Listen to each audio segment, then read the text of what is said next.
Havia um homem, conhecido por todos em sua cidade como símbolo de sucesso. Seu nome era Arthur Menezes, e durante anos ele foi o tipo de pessoa que parecia ter conquistado tudo aquilo que muitos sonham em alcançar.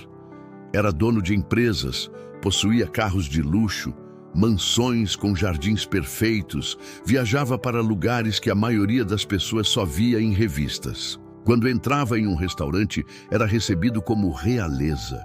Quando caminhava pelas ruas, as pessoas murmuravam sobre sua fortuna, seu estilo de vida, sua aparência sempre impecável. Mas o que ninguém sabia era que, por trás daquele sorriso calculado, por trás dos ternos caros e da segurança que o acompanhava, existia um vazio crescente, profundo e silencioso. Arthur tinha status, mas não tinha paz. Tinha fortuna, mas não tinha repouso. Tinha poder, mas não tinha sentido. Ele havia construído a vida em torno de números, lucros, negociações, contratos, metas.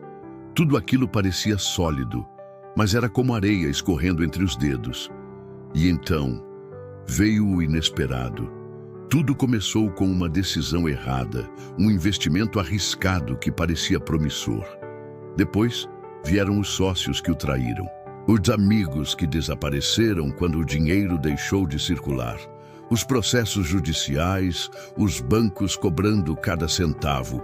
Em questão de meses, aquele homem que antes era chamado de o exemplo de sucesso tornou-se notícia por falência, dívidas e escândalos. As casas foram vendidas, os carros confiscados, as viagens canceladas. E o mais doloroso, sua família, cansada de viver em meio a aparências e brigas, o deixou. Sua esposa levou os filhos para longe. Arthur ficou sozinho. No começo, havia raiva. Raiva dos outros, raiva do destino, raiva de si mesmo. Ele repetia em sua mente: como eu, que tinha tudo sob controle, perdi tudo. Depois da raiva veio o desespero, a solidão, o silêncio de uma casa vazia. Ele já não tinha ninguém para ligar à noite, ninguém para perguntar se estava bem, ninguém para compartilhar a angústia que o consumia por dentro. Foi então que, pela primeira vez em anos, Arthur se viu de frente com a realidade da própria existência. Sem máscaras, sem distrações, sem aplausos. E ele percebeu algo terrível. A vida que havia construído não tinha raízes. Tudo era fachada. Nos primeiros meses, vagou sem rumo, sobrevivendo do pouco que restava. Dormia em um quarto simples, sem luxo, e comia em pequenos restaurantes baratos. Mas em meio à queda, algo começou a mudar. Certa noite, enquanto caminhava pelas ruas sem destino, ele viu um grupo de pessoas sentadas em torno de uma fogueira improvisada. Eram moradores de rua, sujos, cansados, mas, curiosamente, sorrindo, compartilhando pedaços de pão e histórias de vida. Um deles, percebendo o olhar perdido de Arthur, chamou: "Ei, amigo, senta aqui. Quer um pedaço?" Ele hesitou, mas se aproximou. Sentou-se, aceitou um pedaço de pão duro acompanhado de um café barato. E foi ali, naquela noite, que Arthur ouviu histórias diferentes de tudo o que já tinha ouvido antes. Homens e mulheres que tinham perdido muito mais do que ele, mas que de alguma forma ainda conseguiam rir, cantar, agradecer. Um velho sem dentes contou como, mesmo após ser rejeitado pela família, ele ainda encontrava alegria em tocar sua gaita e alegrar crianças. Uma mulher que vivia embaixo de uma ponte disse que todas as manhãs agradecia por ainda estar viva e poder ver o sol nascer. Aquilo foi como um choque para Arthur. Ele, que sempre teve tudo, nunca havia aprendido a agradecer, nunca havia celebrado o simples, nunca havia reconhecido a beleza da vida nas pequenas coisas. Nos dias seguintes, voltou àquele grupo. E aos poucos, começou a conversar, a ouvir mais, a refletir. Foi então que um dos homens lhe disse uma frase que ecoaria para sempre em sua alma.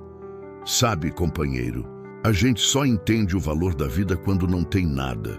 porque aí a gente percebe que o sentido não está no que a gente segura, mas no que a gente sente.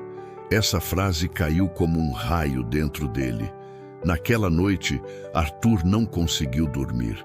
Pensava em tudo o que havia construído, em tudo o que havia perdido e no vazio que sempre sentiu mesmo quando tinha tudo. E então, decidiu mudar. Decidiu começar pequeno. Começou a ajudar as pessoas daquele grupo, não com dinheiro, porque já não tinha, mas com aquilo que havia esquecido: tempo, atenção, cuidado. Ajudava a distribuir comida em centros comunitários. Escutava histórias de desconhecidos que apenas precisavam de alguém que os ouvisse. Oferecia conselhos baseados em suas próprias falhas. E com o tempo, percebeu que aquele vazio dentro dele estava diminuindo. Porque agora ele dava, ele oferecia, ele servia, algo que o dinheiro nunca conseguiu comprar. Meses se passaram e Arthur se transformou. Não era mais o homem arrogante que media seu valor pelo saldo bancário. Era um homem simples, mas cheio de significado. Ele ainda lembrava de tudo o que havia perdido, mas já não sentia dor. Pelo contrário, havia gratidão, porque a perda foi, na verdade, a libertação. Foi a queda que o mostrou quem ele era de verdade. Foi o silêncio que lhe revelou a verdade que nunca quis ouvir. Foi o vazio que o obrigou a buscar sentido. Anos depois, Arthur já não era reconhecido como o bilionário, mas sim como alguém que ajudava silenciosamente a transformar vidas.